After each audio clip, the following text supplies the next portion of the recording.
Blanche Gardin à hôpital psychiatrique, perte de son petit ami, mort de son père.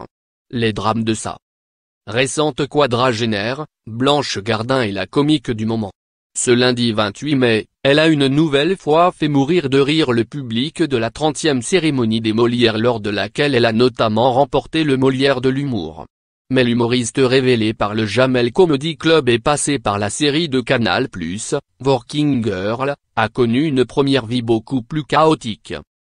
Son adolescence a notamment été très compliquée.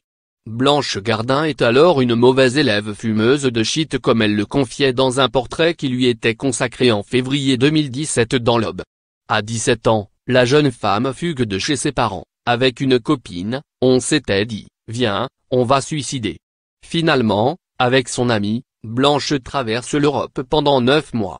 À Naples, en Italie, elle tombe dans une bande de punk à chiens sous LSD et fait la manche.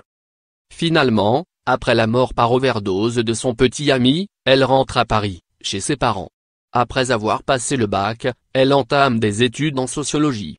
Quelques années plus tard, alors qu'elle est âgée de 25 ans et qu'elle s'est rapprochée de son père, ce dernier meurt d'un cancer.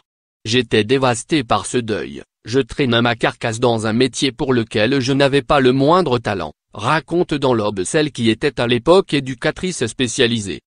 Sa vie amoureuse n'a pas non plus été des plus réjouissantes.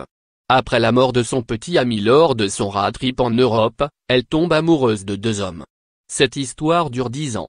Puis une nouvelle relation de 5 ans la détruit totalement. Je l'ai quitté, mais je suis sortie exsangue de cette relation. L'idée de me coltiner la solitude, c'était comme le ciel qui me tombait sur la tête, raconte-t-elle. Elle fait alors un passage en hôpital psychiatrique. C'est un médecin et l'écriture de spectacles qui lui permettent de s'en sortir et de devenir l'humoriste à succès qu'elle est aujourd'hui.